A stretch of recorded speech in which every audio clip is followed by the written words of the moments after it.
It's good to see you guys again. In today's video, I'm going to go over 10 things that I stopped buying. This is an idea that I've been practicing for the last 2 years where I'm trying to buy less things, possess less things. And then after reading also the Tesla CEO Elon Musk was doing the same thing where he was selling a lot of his real estate, a lot of his possessions and cars. I got more motivated to do the same and just stop buying stuff that I was going to accumulate and just focus on my financial future and my financial freedom.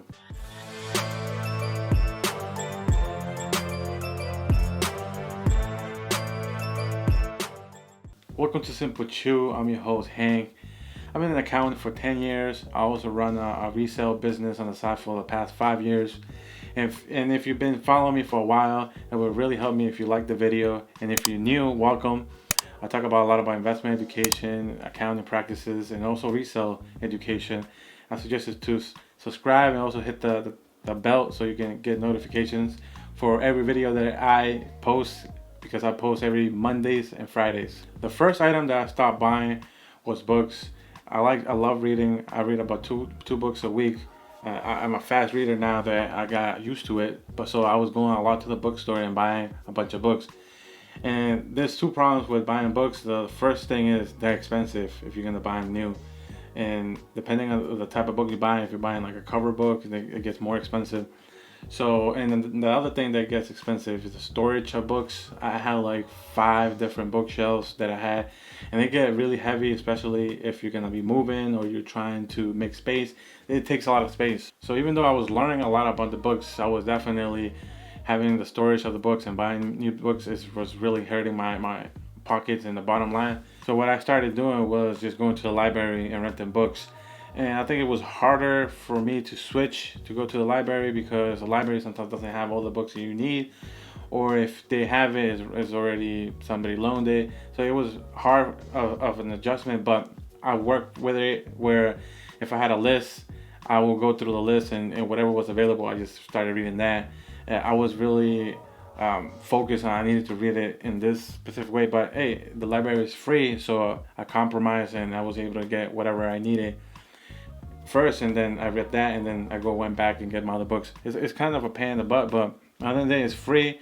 I don't have storage, and the library is always there, and I just can go there and pick out any books. And the other thing about books, I don't have physical books anymore. I don't like reading physical books. I have one of those Kindle things where I connected with my library and I get all the books directly to my Kindle, which is much easier. Now, no storage. I don't have to go to the library anymore. I can just get it through the app and connect it straight to my Kindle, which makes it a fantastic way to keep learning and save a lot of money. The second thing I stopped buying was sale items, things that weren't supposedly on sale. I think I was getting caught on that psychology that I was saving money. I would go to Best Buy, I would go to Micro Center, trying to find some gear for my videos or to make my job easier as a reseller. And if I saw like a sale on something that I thought I needed, I would buy it because I was like, oh, if the original price was $1,000, I can get it for $300. Not thinking that I didn't save the $600 that I was supposed to save. No, I spent $300. And so that psychology that the sale creates is something that it was hard for me to beat out of me, but eventually I did. And now I don't think about it anymore, where if I really don't need it, I'm not gonna buy it, even if it's on sale. And if something I need is not on sale, I'm just gonna buy it because I need it and I know I'm gonna put it to use. So it's a psychology thing that you have to beat out of you, because you're always thinking about sales and how to save money. But if you don't really need the item, you're probably not gonna need it. It also works with the coupons. I went a little crazy with coupons in the past couple of years, where I thought that I was gonna be saving a lot of money on coupons, and then I was buying like toothbrushes and toothpaste that I never used, that they were going bad, or I was buying just random things that I never used, like wood things that just random stuff that I never used and never needed. And I was spending the money because, hey, I had a coupon for it and I was saving money. It's just the psychology of it that you need to kick out. So now if I really need something, I buy it, even if it's not on sale. If it's on sale and I might need it, but I don't know, maybe I'm thinking about the future, I just don't get it. The third thing I stopped doing was buying a lot of food at once. I think the food consumption that I thought that I was gonna experience was different. So I would go to the supermarket, especially when I went to like the wholesale supermarkets like BJ's and Costco and Sam. I was buying things on bulk because I thought I was gonna be saving if I bought things on bulk. So I was buying like produce and strawberries, and they would go bad in like a couple of days. And I bought like 20 pounds of strawberries. I'm not gonna be able to eat 20 pounds, even if I put smoothies or I freeze them. They were just gonna be sitting there in the freezer, and I was not gonna be consuming that quickly, that fruit or vegetables. So that's something that I what I do now is I just whatever I'm gonna eat for the week, for the day, I just go and buy it. Especially I have a supermarket like literally 5 minute walk. Now if I'm gonna make steak, I just go and get the steak fresh and then I just make it.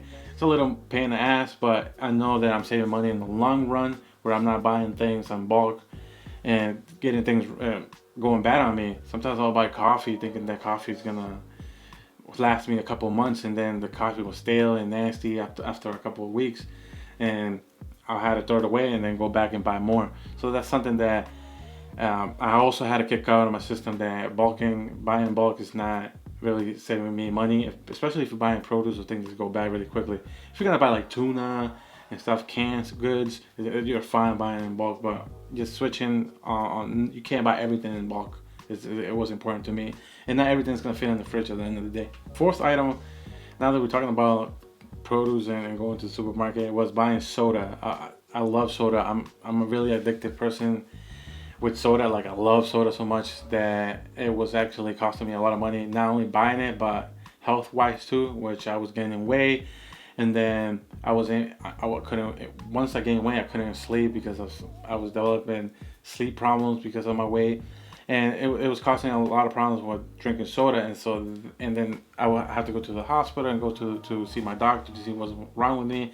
And I had to pay co-payment and all this. So actually it's just the act of buying soda and drinking it was costing me money, but also the side effects of drinking the soda was even worse, and it was costing me more money. So once I reduced the consumption of soda, I felt good. I lost weight.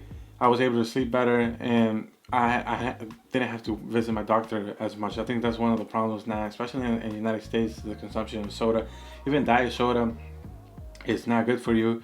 Your body doesn't know how to process it, and it causes a lot of side effects after that. It's gonna cost you a lot of money.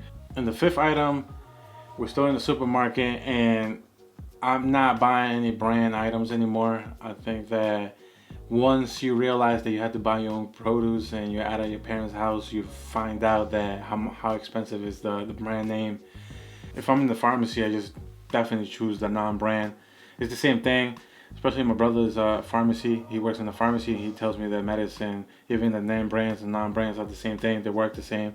They have the same ingredients, and you can actually read it when you pick up your medicine. Even if you go for like Tylenol or Advil, stuff like that, you can go and see that the store brand is the same ingredients, the same. I bet they're doing the same factory. They just put a different label at the end of the day. So, and you're saving a lot of money if you buy the non-brand. A couple of cents here and there, it starts adding up at the end of the day. And some of these name brands are actually cost a few dollars more than the non-brand, so it's actually worth not investigating what works for you. Maybe if you don't feel comfortable buying the non-brand, you can still buy the non-brand, but maybe you can find other things that you can sacrifice not buying the name brand. And then the day, it's just the brand you buy, you're paying a premium for to have that brand stamp on your product and your product. So it's something to think about, and it's something that I definitely switch completely. I don't buy any name brand anymore. The sixth item, I know that a lot of people can't travel now, but some of the things that once I was traveling that I spent a lot of money was on hotels, and I didn't realize that how cheaper it was to book it through Airbnb. I was traveling sometimes for 2 days, 3 days, and I knew I wasn't gonna be in the hotel for so long. I just need the hotel room to sleep. So why would I spend a couple $100s on a hotel when I can just rent a little room with somebody's apartment, and I can rent it for $40-$30 a night and then save a bunch of money? Because at the end of the day, I just need a place to have my luggage and just sleep. I wasn't gonna do anything else than work on the business that I was there for. So it didn't make sense for me to book a hotel and spend all that money. So now that I travel, even when I do personal traveling, I always look for the Airbnb first and see how much cheaper it is to do the Airbnb compared to the hotel. I don't use that Airbnb always because sometimes it's more convenient to do the hotel. Sometimes the hotel is closer to the things that you're gonna be doing anyways, and you don't have to pay for a rental car or taxi or anything like that. So you need to figure out what's cheaper for you. What are you trying to do in that specific place that you're going to? Because maybe the hotel will be cheaper at the end of the day because you want to go to the specific museum and the hotel's like right there and the museum right there. But if you book our Airbnb, the Airbnb place can be like 5 miles away, and then you have to pay taxi to drive you there and then back. It could get expensive, especially if you're trying to visit a specific city. But if you rent a hotel and then you try and rent a car and then you still need to do taxis and Ubers, it's gonna run really expensive. So you need to figure it out where is your where you're gonna save the most money, and you have to play around with the numbers at the end of the day. The seventh item that I stopped buying or I don't have is a car. I don't have a car anymore, especially where I live, where I have the public transportation really close to me. It's like 2 minute walk for me, so I don't really need the car anymore. I was spending about $8,000 a year in having a car, and I had two cars for some reason. I don't know why I needed two cars. I just like having the luxury of having two cars. So that was almost 16,000 right there in just cars, and especially and then you had to pay taxes, insurance, and you had to renew registrations. It was a pain in the ass to keep track, maintenance in the car and tear and wear and all that stuff. So it was just a pain in the ass. It was a lot of time consuming, keeping up with cars. And granted, I did use my cars a lot. I would do a lot of business on my car, and it was much faster to do it through a car if I needed to do something quicker. But nowadays, at the end of the day, the cars were just sitting on the end. I wasn't using them as much that I thought that I was going to be using them. And I got into a point in my resale business that I don't really need to be that quick if I'm going to sell something. So I can just Uber there, or I can ask the buyer to come to where I am at and sell it from here. So it's much easier, or I can ship it, which is way more easier for me. So it's a situational thing. I don't think it's going to work for everybody, but it's something that I save a lot of money. I know that having a car for me in my situation was really a luxury that I was able to manage and can save that money and work on my financial goal. And then maybe in the future I can get a car, I can get a nicer car or whatever. But now it didn't make sense. Not at this stage of my life, it didn't make sense for me to have a car. The eighth item is Uber Eats. Oh man, I love Uber Eats because it's so convenient, it's so easy. You just go in the app and you can have all these choices of food and they just come to you. So it feels really good to use the app and get the food, enjoy it. But I didn't realize how expensive it was to use Uber Eats. All the fees that you have to pay, the tips, it just adds up. And then the food was costing you more than just on fees was costing more than the food sometimes. It's so funny because at work, we joke around how much a specific food item cost us.